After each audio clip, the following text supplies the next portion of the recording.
जय श्री राम भक्तजनों, आप सभी का स्वागत है श्री रामचरितमानस कथा के वार्षिक पाठ के 314वें दिन की कथा में। वार्षिक पाठ में हम प्रतिदिन 3 दोहे और मंगलवार के दिन 6 दोहे पढ़ते हैं, जिससे हमारी संपूर्ण रामायण 1 वर्ष से पहले 11 महीने में पूर्ण हो जाती है। जिन भक्तजनों पे समय की कमी रहती है वे प्रतिदिन मात्र 10 से 15 मिनट देकर श्री रामचरितमानस का पाठ करके अपने जीवन को सफल बना सकते हैं। श्री रामचरितमानस श्री तुलसीदास जी द्वारा रचित हिंदी, अवधी व बोलचाल की भाषा में लिखा हुआ ग्रंथ है, जिसे कोई भी व्यक्ति आसानी से पढ़ सकता है। इसको पढ़ने के लिए संस्कृत के ज्ञान का होना आवश्यक नहीं है।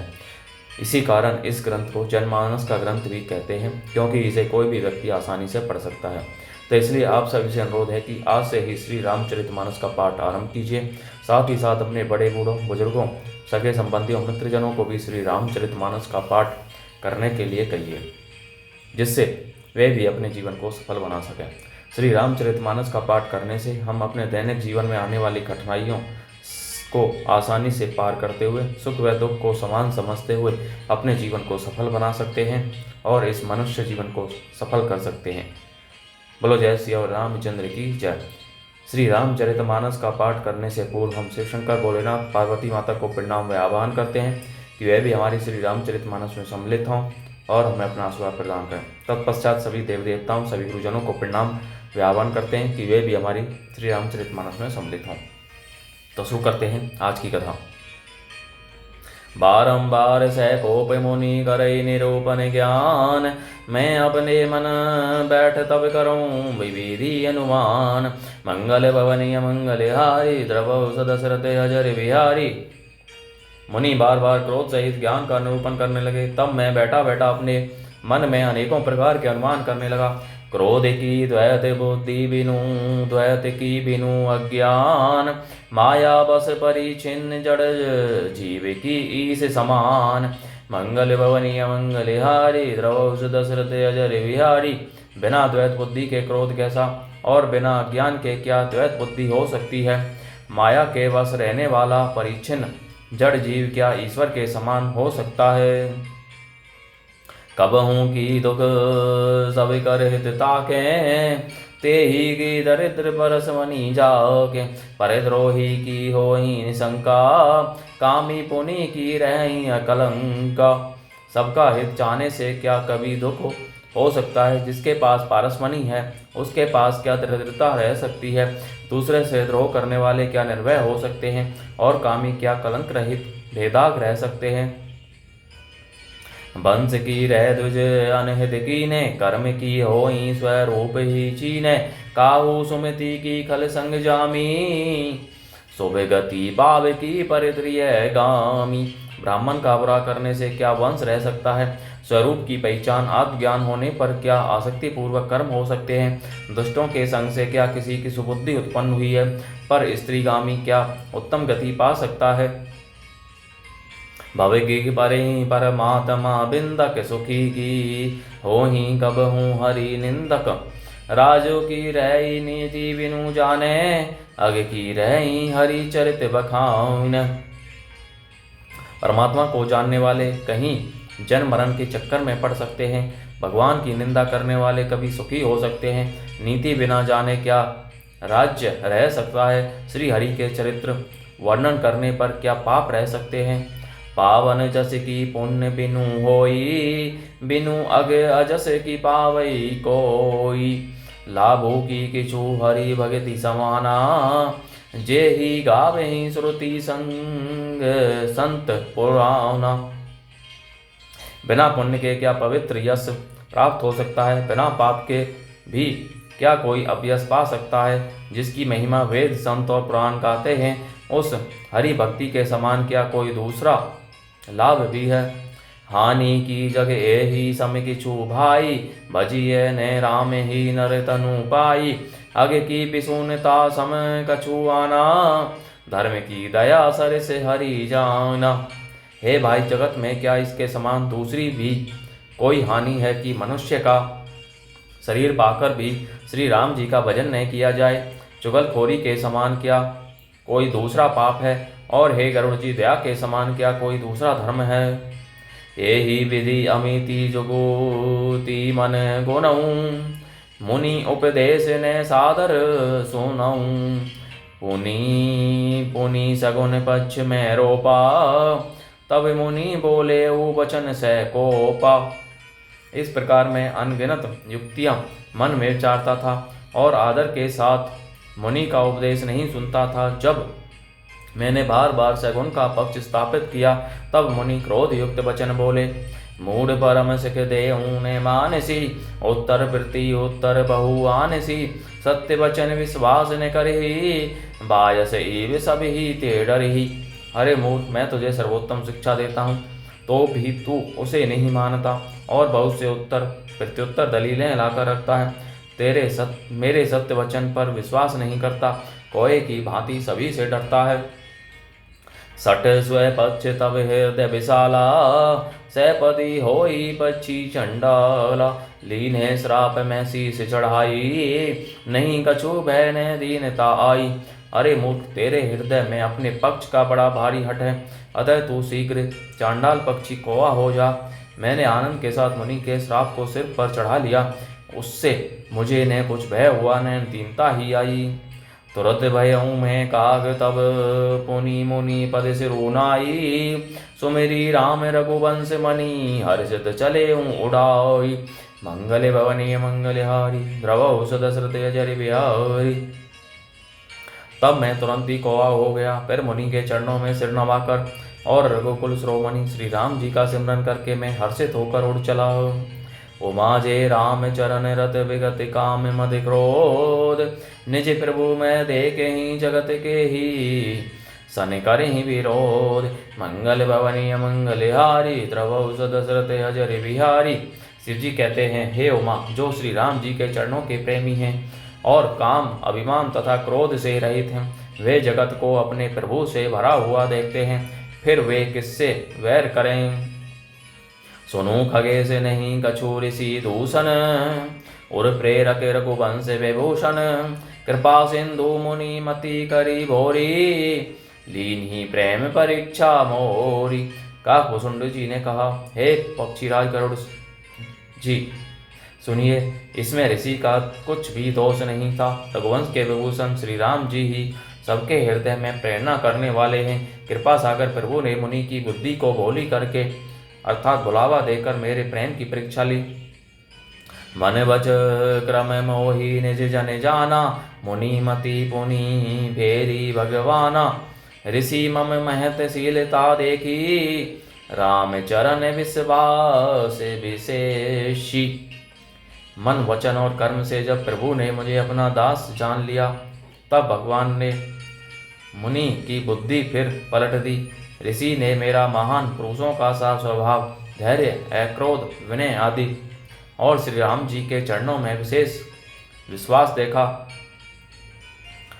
अति विस्मय पुनि पुनि बचताई, सादर मुनि मोहि लीने बुलाई, मम परितोष विविध विधि कीना, हर्षित राम मंत्र तब दीना। तब मुनि ने बहुत दुख के साथ बार बार पछताकर मुझे आदर पूर्वक बुला लिया। उन्होंने अनेकों प्रकार से मेरा संतोष किया और तब हर्षित होकर मुझे राम मंत्र दिया। बालक रूप राम कर ध्याना, कहे मोहि मुनि कृपा निधाना, सुंदर सुखद मोहि अति भावा, सो प्रथम ही मैं तुम ही सुनावा। कृपा निधान मनुष्य ने मुझे बालक रूप श्री राम जी का ध्यान बतलाया। सुंदर और सुख देने वाला यह ध्यान मुझे बहुत ही अच्छा लगा। वह ध्यान मैं आपको पहले ही सुना चुका हूँ। मुनि मोहि कछुक काल तहें राखा, रामचरित मानस तब भाषा, सादर मोहि यह कथा सुनाई, पुनि बोले मुनि गिरा सुहाई। मुनि ने कुछ समय तक मुझको वहां अपने पास रखा। तब उन्होंने रामचरितमानस वर्णन किया। आदर पूर्वक मुझे यह कथा सुनाकर फिर मुनि मुझसे सुंदर वाणी बोले। रामचरित सरगुप्त सुहावा, शंभु प्रसाद तात मैं पावा, तो ही निज भगत राम करे जानी, ताते मैं सब कहे हूँ बखानी। हे तात, यह सुंदर और गुप्त रामचरितमानस मैंने शिव जी की कृपा से पाया था। तुम्हें श्री राम जी का निज भक्त जाना, इसी से मैंने तुमसे सब चरित्र विस्तार से कहा। राम भगति जिने के और नाही, कब हुन तात कहिए तिने पाही। मुनि मोहि विविधि भांति समुझावा, मैं सह प्रेम मुनि पद सिरुनावा। हे तात, जिनके हृदय में श्री राम जी की भक्ति नहीं है, उनके सामने इसे कभी भी नहीं कहना चाहिए। मुनि ने मुझे बहुत प्रकार से समझाया, तब मैंने प्रेम के साथ मुनि के चरणों में सिर नवाया। निज कर कमल पर सीम सीसा, हर्षित आशीष दीन मुनीसा। राम भगति अबरल उर तोरे, बसी ही सदा प्रसाद अब मोरे। मुनीश्वर ने अपने कर कमलों से मेरा सिर स्पर्श करके हर्षित होकर आशीर्वाद दिया कि अब मेरी कृपा से तेरे हृदय में सदा प्रगाढ़ राम भक्ति बसेगी। सदा राम प्रिय हो तुम्हें, शुभ गुण भवन अमान। काम रूप इच्छा मरण, ज्ञान विराग निधान। मंगल भवनीय मंगलहारी, द्रवौ दशरथ अजर बिहारी। तुम सदा श्री राम जी को प्रिय हो और कल्याण रूप गुणों के धाम, मान रहित, इच्छा अनुसार रूप धारण करने में समर्थ, इच्छा मृत्यु, जिसकी शरीर छोड़ने की इच्छा करने पर ही मृत्यु हो, बिना इच्छु के मृत्यु न हो, एवं ज्ञान और वैराग्य के भंडार हो। जे ही आश्रम तुम्हें बसवे पुनि, सुमिरत श्री भगवंत। व्यापी ही तही न विद्या, जो जन एक प्रजंत। मंगल भवनीय मंगलहारी, द्रवौ दशरथ अजर बिहारी। इतना ही नहीं, श्री भगवान को सिमरन करते हुए तुम जिस आश्रम में निवास करोगे, वहाँ 1 योजन 4 कोस तक अविद्या माया मोह नहीं व्यापेगी। काल कर्म गुण दोष स्वभाव, कछु दुख तुम्हि ने व्यापी ही काऊ।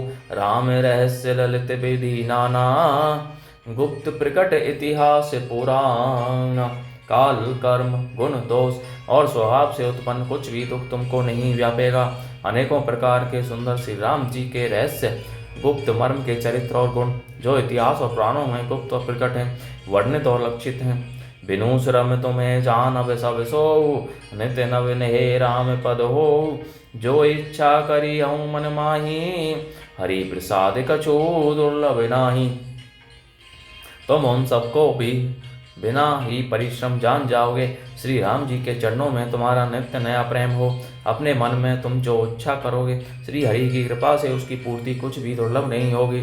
सुनी मुनि आशीष सुनु मति धीरा, ब्रह्म गिरा भई गगन गंभीरा। एवं अस्तु तब वचस मुनि ज्ञानी, यह मम भगत कर्म मन बानी। हे धीर बुद्धि गरुड़ जी, सुनिए। मुनि का आशीर्वाद सुनकर आकाश में गंभीर वाणी हुई कि हे ज्ञानी मुनि, तुम्हारा वचन ऐसा ही सत्य हो। यह कर्म मन और वचन से मेरा भक्त है। सुनी नभ गिरा हरस मोहि भयो, प्रेम मगन सब संशय गयो। करी विनती मुनि आय सुपाई, पद सरोज पुनि पुनि सिरुनाई। आकाशवाणी सुनकर मुझे बड़ा हर्ष हुआ। मैं प्रेम में मग्न हो गया और मेरा सब संदेह जाता रहा। तदंतर मुनि की विनती करके आज्ञा पाकर उनके चरण कमलों में बार बार सिर नवाकर हर्ष सहित एहि आश्रम आयऊं, प्रभु प्रसाद दुर्लभ बर पायऊं। यहाँ बसत मोहि सुनु खग ईसा, बीते कल्प 7 अरु 20। मैं हर्ष सहित इस आश्रम में आया। प्रभु श्री राम जी की कृपा से मैंने दुर्लभ वर पा लिया। हे पक्षीराज, मुझे यहाँ निवास करते 27 कल्प बीत गए। करऊं सदा रघुपति गुण गाना, सादर सुनि विहंग सुजाना। जब जब अवधपुरी रघुवीरा, धरे ही भगत हित मनुज शरीरा। मैं यहाँ सदा श्री रघुनाथ जी के गुणों का गान किया करता हूँ और चतुर पक्षी उसे आदर पूर्वक सुनते हैं। अयोध्यापुरी में जब जब श्री रघुवीर भक्तों के हित के लिए मनुष्य शरीर धारण करते हैं, तब तब जाई रामपुर रहूं। शिशु शीला लीला बिलो की सुख लहूं। पुनि उर राखी राम शिशु रूपा, निज आश्रम आवऊं खग भूपा। तब तब मैं जाकर श्री राम जी की नगरी में रहता हूँ और प्रभु की शिशु लीला देखकर सुख प्राप्त करता हूँ। फिर हे पक्षीराज, श्री राम जी के शिशु रूप को देख को हृदय में रखकर मैं अपने आश्रम में आ जाता हूँ। कथा सकल में तुम आई सुनाई, काग दे जेहि कारण पाई। कहियूं तात सब प्रश्न तुम्हारी, राम भगति महिमा अति भारी। जिस कारण से मैंने कोय की देह पाई, वह सारी कथा आपको सुना दी। हे तात, मैंने आपके सब प्रश्नों के उत्तर कहे। आह, राम भक्ति की बड़ी भारी महिमा है। ताते यह तन मोहि प्रिय भयउ, राम पद ने निज प्रभु दर्शन पायऊं। गए सकल संदेह, मंगल भवनीय मंगल हारी। द्रवौ दशरथ अजर बिहारी। मुझे अपना यह काक शरीर इसलिए प्रिय है कि इसमें मुझे श्री राम जी के चरणों का प्रेम प्राप्त हुआ। इसी शरीर से मैंने अपने प्रभु के दर्शन पाए और मेरे सब संदेह जाते रहे, अर्थात दूर हुए। बोलो जय श्री रामचंद्र की जय। तो इस प्रकार भक्तजनों, आज की कथा का विराम यहीं पर होता है। बोलो जय श्री रामचंद्र की जय। यदि हम मासिक पाठ पढ़ते तो आज हमारा 29वां विश्राम होता, अर्थात एक दिन की कथा और बाकी रहती। तो आप सभी से अनुरोध है कि श्री रामचरितमानस के पाठ को अपने बुजुर्गों, बड़े बूढ़ों को श्री रामचरितमानस पाठ करने के लिए कहिए। साथ ही साथ अपने बंधु बांधवों, मित्रजनों, सगे संबंधियों को भी श्री रामचरितमानस का पाठ करने के लिए कहिए, जिससे वे अपने जीवन को सफल बना सकें और आप भी परम पुण्य का भागी बने। बोलो जय श्री रामचंद्र की जय।